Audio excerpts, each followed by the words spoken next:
모든 분들 환영하고 사랑합니다. 이 시간 드린 예배는 처음으로 드리는 2021년 첫 청년부 예배입니다. 지나온 2020년을 감사하며 앞으로 다가올 2021년 가운데 우리의 믿음이 더욱더 성장하기를 소망합니다. 오늘 이 시간 우리 마음에 있던 고민들, 염려들, 또 걱정들 다 내려놓고 정말 전지전능하신 주님을 신뢰하며 사랑하며 찬양합시다.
죽음의 위기 속에도 참 생명나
사도신경으로 신앙 고백하시겠습니다. 전능하사 천지를 만드신 하나님 아버지를 내가 믿사오며 그 외아들 우리 주 예수 그리스도를 믿사오니 이는 성령으로 잉태하사 동정녀 마리아에게 나시고 본디오 빌라도에게 고난을 받으사 십자가에 못 박혀 죽으시고 장사한 지 사흘 만에 죽은 자 가운데서 다시 살아나시며 하늘에 오르사 전능하신 하나님 우편에 앉아 계시다가 도리로서 산 자와 죽은 자를 심판하러 오시리라. 성령을 믿사오며 거룩한 공회와 성도가 서로 교통하는 것과 죄를 사하여 주시는 것과 몸이 다시 사는 것과 영원히 사는 것을 믿사옵나이다. 아멘.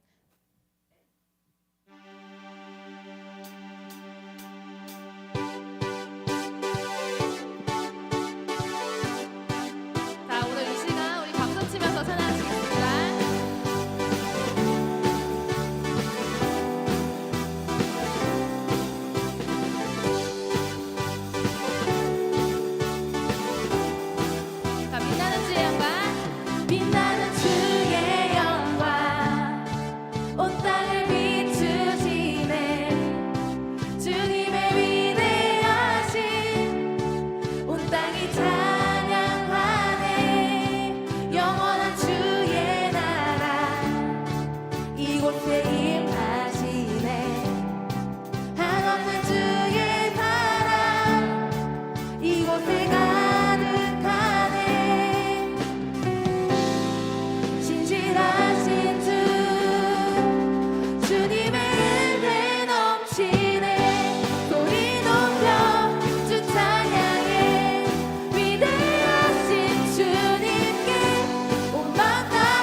바라보네.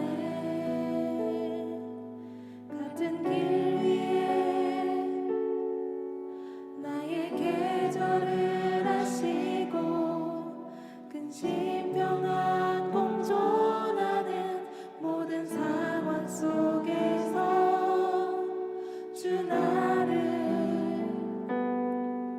살피시네. 하늘을 다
참 좋으신 주님 감사합니다.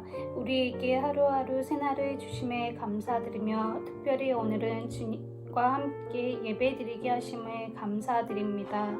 작년에도 우리를 주 안에서 항상 보호해 주시고 올해도 주의 다스림으로 각자의 삶 속에서 주님과 함께 동행하게 하심에 감사드립니다. 비록 우리의 부족함으로 주님과의 관계가 소홀해지고 나태해진 모습으로 말씀에 순종하지 못할 때도 많이 있습니다. 주님, 우리의 죄를 용서해 주세요.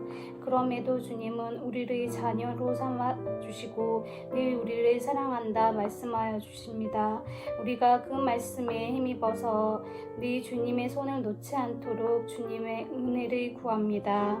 특별히 우리 고등부 친구들을 기억하여 주시고 지금의 답답함이나 어려움 속에서도 올 한 해를 기대하는 마음을 품게 하여 주시고 주님이 보시기에 좋은 모습으로 성장할 수 있도록 주님 늘 함께 해주세요. 오늘도 목사님의 말씀에 집중하게 하시고 말씀 전하실 목사님에게도 성령님의 능력이 더하시게 하셔서 말씀을 통해 우리 모두가 하나님의 뜻을 깨닫게 도와주세요. 감사하며 예수님의 이름으로 기도드렸습니다.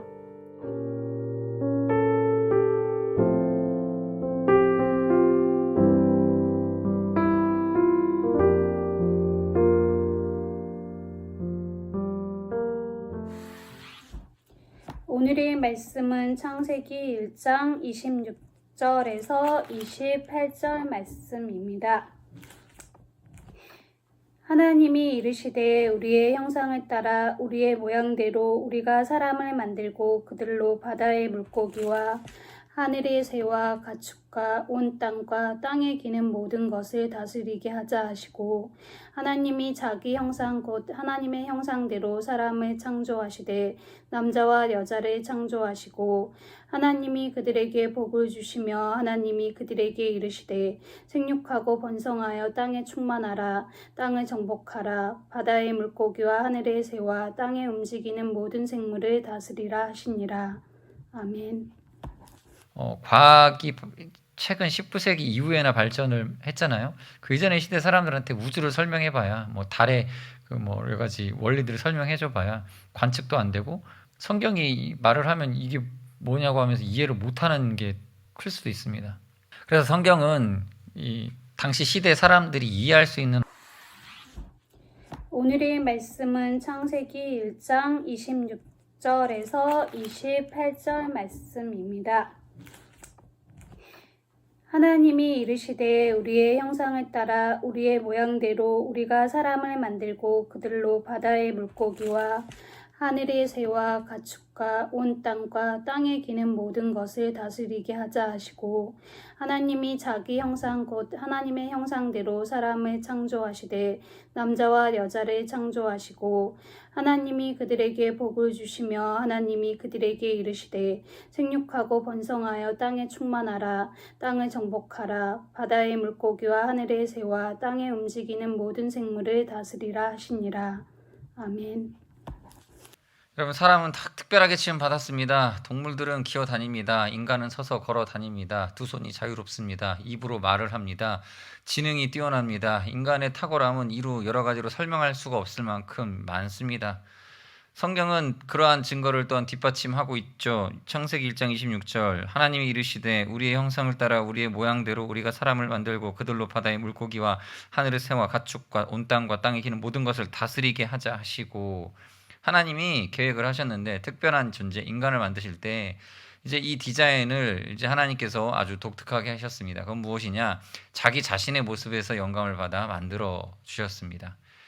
보통 우리가 비행기 하면 새의 날개 모양에서 영감을 받아 디자인이 되었다라고 말을 하고 뭐 헬리콥터는 이 잠자리의 모습에서 영감을 받았다라고 말을 합니다.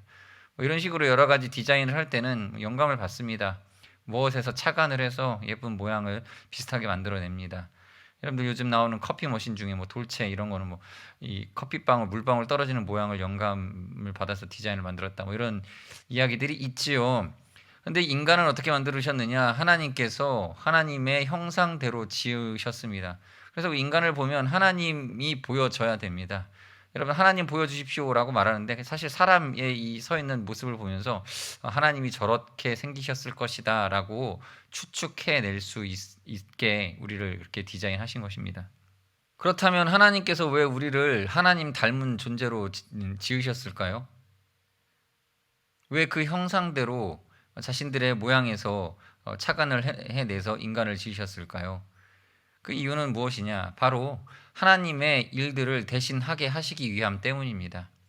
여러분, 대통령이 각 부서 장관을 임명을 할 때에 능력 있는 사람을 임명합니다. 그러나 무엇보다 가장 먼저 살피는 것은 대통령 자신의 정치적 성향, 자신의 정치 방향, 정책 방향과 같은 방향으로 갈 수 있는, 그러니까 내면적으로 닮은 사람을 세웁니다. 자신의 정치적인 이 정책을 추진할 때 자신의 생각에 반대하는 사람보다는 자신의 생각과 동일한 생각을 가진 사람을 이 부서의 장관으로 임명을 해야 각 부서가 잘 돌아가지 않겠습니까? 원하는 한 가지 정책에 힘을 실어줄 수 있지 않겠습니까? 마찬가지로 하나님께서 자신의 뜻과 자신의 계획을 이루시기 위한 목적으로 인간을 지으셨다는 것이죠. 그래서 인간을 통하여서 하나님의 뜻과 계획이 이 땅 가운데에, 이 세상 가운데에 나타나기를 기대하셨다는 것입니다. 종종 불만을 가진 사람들이 이렇게 얘기를 합니다. 왜 굳이 사람을 만들어서 세상을 통치하게 하고 다스리게 하셨을까? 그냥 하나님이 직접 하나님 손으로 가꾸시고 또 다스리고 통치하면 되는 것 아닌가? 하나님 능력으로 충분히 그렇게 하실 수 있는 분 아닌가? 뭐 이렇게 생각할 수 있습니다. 그러나 여러분, 하나님의 능력이고 하나님의 권능 그 자체가 바로 우리 인간입니다. 하나님께서 그 탁월함을 보이신 그 탁월한 그 결과물이 바로 우리 사람이라는 거예요. 그리고 우리를 통해서 하나님이 얼마든지 일하실 수 있습니다. 여러분, 착각하지 마십시오. 우리는 하나님이 지으신 하나님의 작품인데 그 중에 가장 걸작품입니다. 그래서 이 인간을 통하여서 하나님이 원하시는 일들을 충분히 넉넉히 그리고 아름답고 탁월하게 감당해 내시는 것입니다.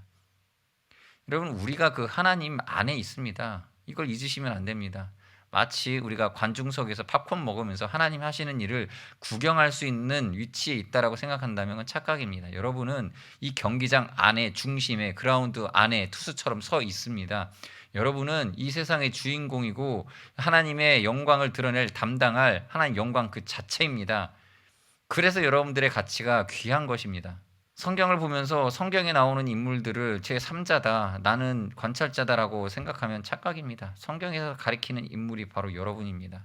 아브라함에게 말씀하셨죠. 내 자녀로, 네 씨로 말미암아 천하 만민이 복을 받으리라 했을 때에 이 천하 만민에 속하는 게 여러분입니다. 여러분이에요. 지금 여러분이 그 복받은 자로, 그 결과로 살아가고 있는 겁니다. 또 성경에 보면 예수님께서 십자가에 죽으셨을 때에 십자가에 못 박히신 목적을 뭐라고 말합니까? 내가 의인을 부르러 세상에 온 것이 아니라 죄인을 불러 회개시키려고, 죄인을 고치려고 왔다. 건강한 사람에게는 의원이 쓸데없고 병든 자에게라 쓸데있다라고 하면서 가리킨 이 죄인, 이 병든 자, 하나님 회복시킬 그 대상, 그게 누굽니까? 바로 다른 사람 아닙니다. 당신입니다. 하나님이 왜 당신을 회개시켜야 합니까?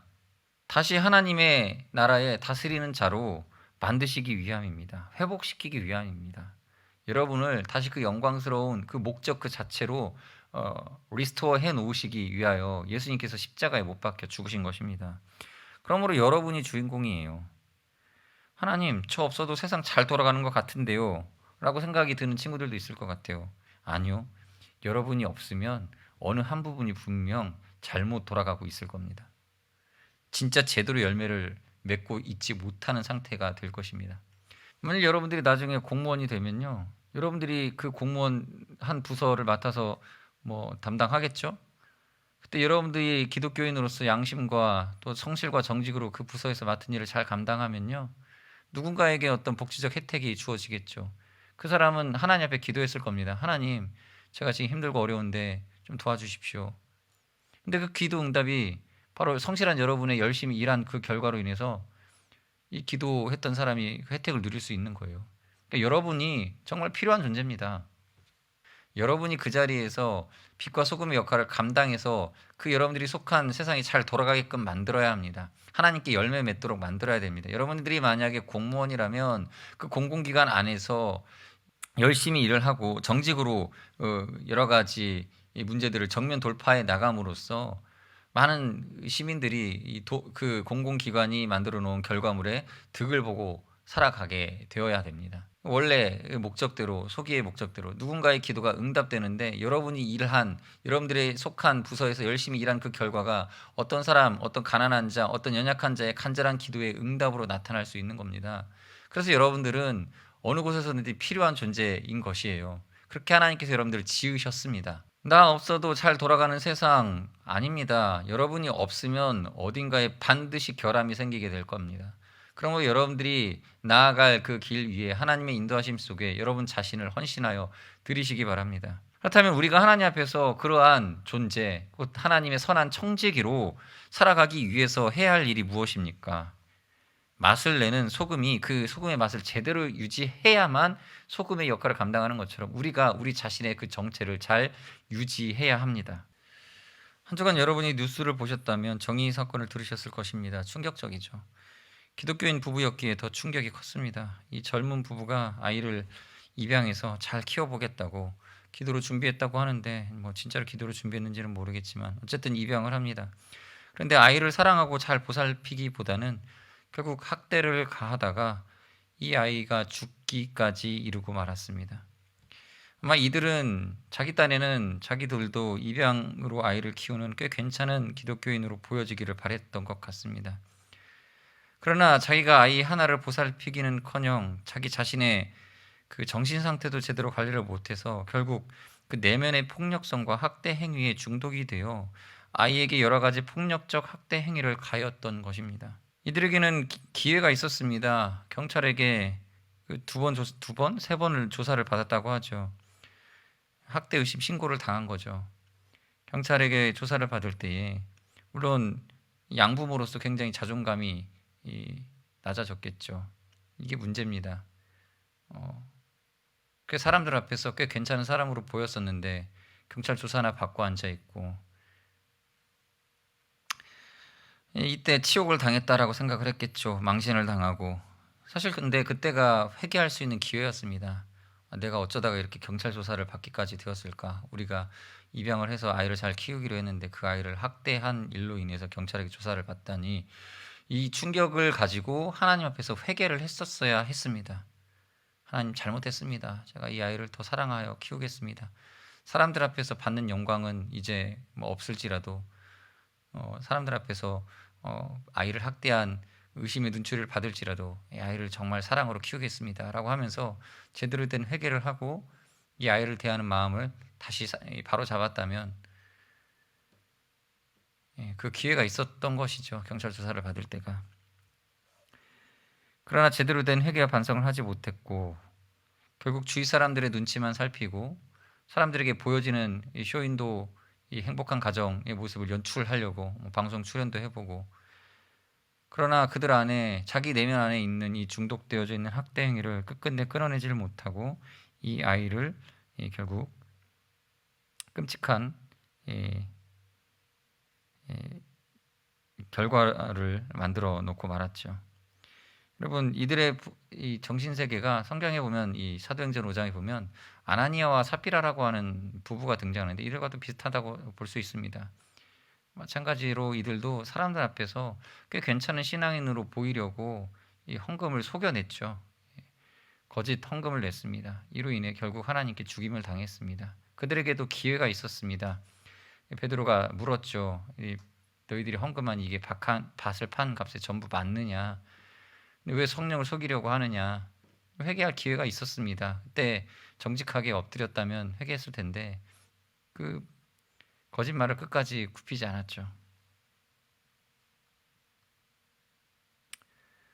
여러분 우리가 세상을 다스리고 정복하기 위한 청지기가 되려면 먼저 우리가 그 사명 앞에서 사명을 관리하는 자로 살겠다라고 하는 마음가짐에 앞서서 먼저 하나님 앞에 내가 온전한 통치를 받고 온전한 상태가 되어야 되겠다라고 하는 마음이 먼저 있어야 됩니다.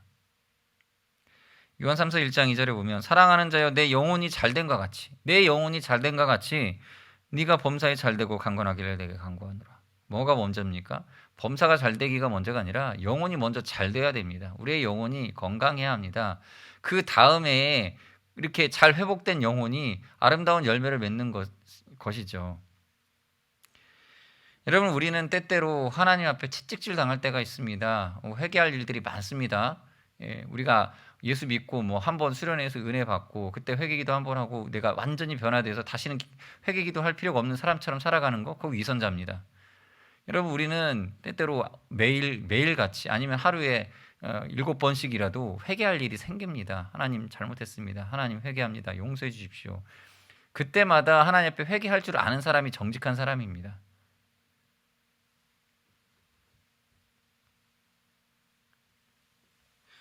우리가 때때로 망신을 당할 때가 있죠. 담임 선생님에게 선생님에게 혼나요. 친구들 앞에서. 또 여러분들이 하던 어떤 일들이 제대로 실패해서 사람들 앞에서 민낯이 다 드러나는 것처럼 부끄러운 일을 겪을 때도 있습니다. 그럴 때에 어떻게 해야 됩니까?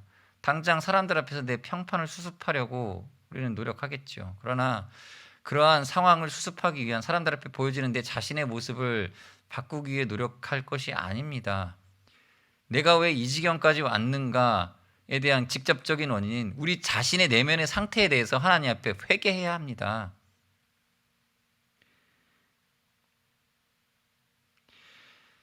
비록 이 비참한 자신의 내면을 마주하는 것이 마음적으로 쉽지 않을지라도 그런 회개할 수 있는 기회가 주어졌을 때에 사람들의 손가락질을 당하는 그 순간에 그 어떤 외적인 사람들 앞에서 나 자신의 명예를 회복하기 위한 노력보다 앞서야 되는 것은 하나님, 내가 죄인입니다. 내가 잘못했습니다. 하나님, 이 일이 벌어진 이유를 다른 사람들은 몰라도 저는 압니다. 이게 저의 죄악 속에 회개하지 않은 죄의 습관들과 여러 가지 반복되었던 내 태도들, 잘못된 내 행위들로 인한 것임을 나는 인정합니다. 하나님, 용서하여 주시옵소서. 그러면서 하나님 앞에 그 부분을 고쳐달라고 기도해야 합니다. 진정한 회개로 하나님 앞에 자신을 변화시켜 나가는 그런 노력이 필요합니다. 이것은 어느 누구도 대신해 주지 않습니다. 이 작업은 그리스도인들은 누구나 다 해야 될 일이지만 누구도 대신해 주지 않습니다. 마치 여러분들이 잠들기 전에 집에서 욕실에 들어가는 것과 같습니다. 욕실에 들어가서 옷을 다 벗고 씻어야죠. 다 씻어내는데 누가 씻어줍니까? 아닙니다. 내가 씻어야 됩니다. 굉장히 외롭고 쓸쓸한 시간일 수 있습니다. 씻는 시간. 화장실 안에 누가 들어옵니까? 나 혼자 이어야죠. 혼자서 씻어야죠. 양치도 하고 더러운 것이 얼룩진 것이 있다면 비누로 해서 깨끗이 닦아내야죠.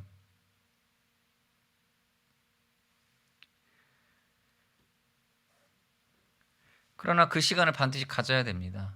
그리고 나서 편안히 잠들 수 있는 것이죠.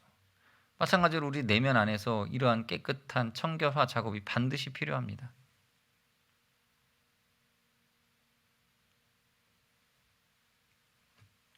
그런 회개를 해야 됩니다. 여러분, 회개가 먼저 우선되어야 됩니다. 그리고 나서 자기 관리를 해야죠. 그 다음 짝이 뭡니까? 우리 자신을 잘 관리해야 됩니다. 회복한 자기 자신의 높은 영적 수준을 유지하기 위한 자기 관리를 진행해야 합니다. 심리학에서는 이 자기 자신을 되돌아보고 관리할 수 있는 그 정신 활동의 영역이 있다고 하죠. 메타인지라고 합니다. 우리를 자각시키는 그러한 우리 사고 활동이죠. 가끔 그럴 때 있지 않습니까? 내가 왜 이러지? 나 이러면 안 되는데 하면서 자기 양심의 생각이 나 자신의 생각을 조절하고 컨트롤하려고 하죠. 그게 메타인지예요. 근데 그리스도인들은요, 이 메타인지가 또한 성령님께 순종하는 상태가 되도록 만들어야 됩니다. 이 작업이 한 번 더 있어야 됩니다. 근데 이 메타인지라는 게 굉장히 건방지거든요. 어떤 건방짐이 있느냐 이거요. 나 꽤 괜찮은 사람이야. 나 양심적으로 내 양심적으로 나 굉장히 착한 사람이야. 나는 정직할 거야. 라고 하면서 좀 위선을 떱니다. 메타인지가 맞습니다. 불쌍한 사람을 볼 때 그 불쌍한 사람을 동정하는 마음이 생기고 그 사람을 돕고자 하는 마음이 생기고 그 사람을 위해 기도하고자 하는 마음을 갖습니다. 그래놓고 착각하는 거죠.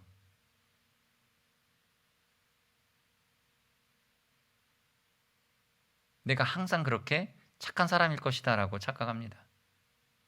그러나 그렇습니까? 그 불쌍한 사람을 도와야 할 때에 이제 손해를 봐야 되는 상황, 내가 희생해야 되는 상황이 되면 이 베타인지는 비겁해지죠. 쓱 빠집니다. 눈치를 살핍니다. 혹시 누군가가 나를 지켜보고 있다면 그때 선행을 해야지 하고 기회를 엿봅니다. 그게 바로 우리 자아예요. 이 메타인지가 절대 할 수 없는 것 중에 하나가 뭐냐면 원수를 사랑하는 거예요. 이 불쌍한 사람을 사랑할 수는 있어도 자기를 대적하는 원수를 사랑하는 건 못합니다. 원수를 위해 기도하라고 하면 그거 절대 못해요. 그런데 우리 안에 계신 성령님은 우리 안에서 원수를 위한 기도회를 열어놓고 그 기도회로 우리를 초청하십니다. 나에게 와서 나를 욕하고 미워하며 내 왼뺨을 치며 나를 괴롭히는 그 원수를 나는 그를 위해 기도하지 못하는데 우리 안에 계신 성령님은 그를 위해 기도하라고, 그를 위해 기도하고 축복하라고 명령하시죠. 그것에 순종할 줄 아는 것, 우리의 자아가 그러한 성령님의 음성에 부복하는 것, 복종하는 것, 이 상태, 이게 바로 성령 충만입니다. 이 성령 충만한 상태를 우리가 가져야 하는 것입니다. 그러나 오늘날 많은 그리스도인들이 제가 앞서 말한 이 두 가지 작업에 게으릅니다. 회개하는 것과 성령 충만한 삶을 살아가는 것. 이 두 가지에 굉장히 게으릅니다. 그저 사람들 앞에서 꽤 괜찮은 그리스도인, 꽤 메타인지가 훌륭한 양심적인 그리스도인인 척을 하기 위해 살아가다가 보이지 않는 곳에서는 또 위선을 떨다가 자꾸 그렇게 죄를 짓다가 세상 사람들 앞에 들통나는 거죠. 오늘날 기독교가 욕을 먹는 이유가 바로 여기에 있습니다. 내면의 깊은 곳의 문제들을 해결하지 않고 그저 사람들 앞에서 꽤 괜찮은 사람으로 보이고자 이 회개와 성령 충만의 작업을 게을리하며 그저 사람들에게 인정받는 데 급급한 삶을 사는 것이 오늘날 우리의 문제입니다. 그러므로 학생 여러분, 여러분에게 제안을 드립니다. 자, 여러분 이제 어떻게 살아갈까요? 우리가 어떻게 해야 청지기가 되어서 하나님의 선한 일꾼이 되어서 하나님 지으신 원래 그 모습으로 회복된 삶을 살아갈까요? 앞서 말한 이 두 가지 집중해야 됩니다. 여러분, 회개하고 성령 충만한 삶을 살아야 됩니다. 그러기 위하여 여러분들에게 몇 가지 행동 강령을 제안드립니다. 먼저 여러분 방을 청소하십시오. 여러분 방에 널브러져 있는 것들을 먼저 원위치 하십시오. 구석구석 먼지를 쓸어내고 손걸레로 책상과 방바닥을 다 닦으시기 바랍니다. 그리고 나서 씻으십시오. 욕실 들어가서 거울 보면서 샤워를 하든 손발을 씻든 세수를 하든 씻으십시오.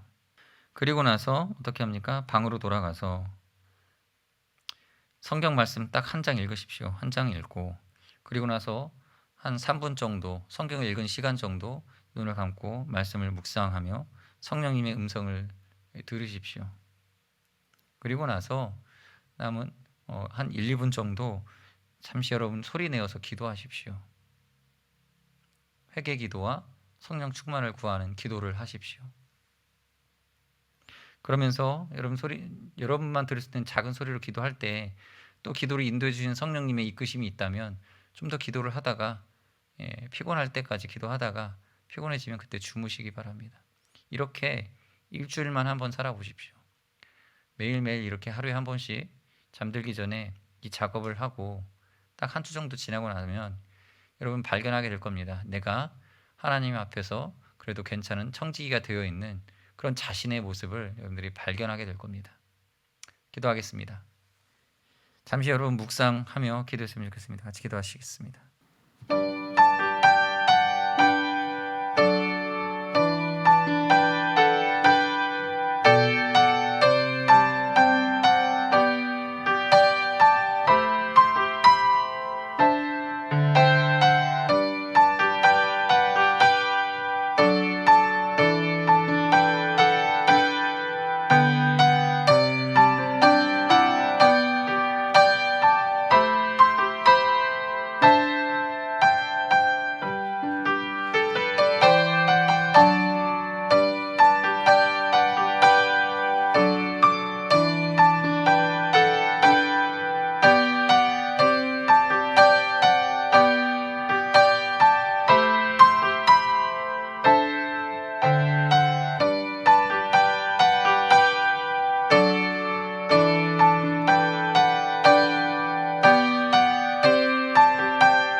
하나님께서 여러분을 통하여서 위대한 일들을 기억하고 계십니다. 축복하겠습니다.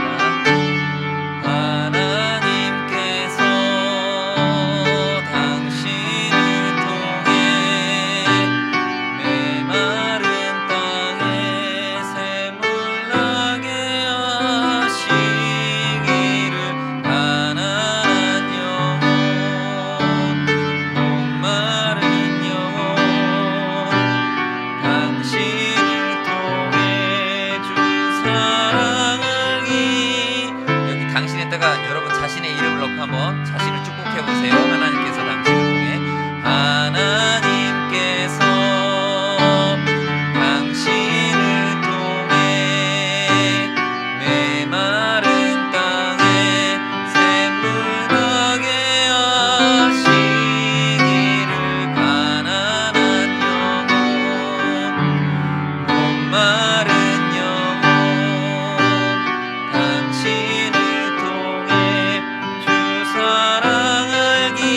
옆에 혹시 가족분 계시면은 우리 엄마나 아빠나 우리 축복해주면서 우리 서로 찬양하시면 되겠습니다. 하나님께서 엄마를 통해 메마른 땅에 샘을 나게 하시기를 가난한 영혼 목마른 영혼 아빠를 통해 주 사랑 알기 원하네. 하나님 감사합니다. 오늘도 저희들을 사랑하시고 저희들을 축복하여 주시니 감사드립니다. 예수님께서 우리를 위하여 그 크신 사랑과 은혜를 베푸셨음을 하나님 감사합니다. 우리 또한 받은 사랑을 또 많은 사람들에게 전하며 증거하는 청지기로서 삶을 살아갈 수 있게 하여 주시옵소서. 이번 한 주간에도 많은 사람들을 만나고 교제할 때에 내게 맡겨주신 하나님의 그 사명이 무엇인지를 잘 생각하게 하시고 서로 돌아보고 사랑하고 섬길 수 있는 따뜻한 사랑의 마음이 우리 가운데 넘치게 하여 주시옵소서. 특별히 우리 가족들을 축복하여 주시옵소서. 나를 기르시고 키워주신 우리 어머님, 또 우리 아버지, 또 우리 가족들, 하나님께서 맡겨주신 귀한 일들을 충성스럽게 감당한 우리 모든 가까운 사람들 하나님 사랑하게 하여 주시고 또 서로를 위해 기도할 수 있도록 인도하여 주시옵소서. 우리 엄마 아빠 건강하게 지켜주시고 영혼의 강건함으로 하나님 붙들어 주시옵소서. 감사드리오며 예수님의 이름으로 기도드립니다. 아멘. 축도하겠습니다. 이제는 우리 주 예수 그리스도의 은혜와 하나님 아버지의 크신 사랑하심과 성령님의 교제 교통으로 충만하심이 이 땅에 하나님의 사명자를 보내셔서 맡겨진 일들에 하나님의 귀한 열매 맺게 하여 주심을 믿고 또 충성스럽게 살아가기로 다짐하는 우리 학생들 위해 이제부터 영원토록 함께 있을지어다. 아멘.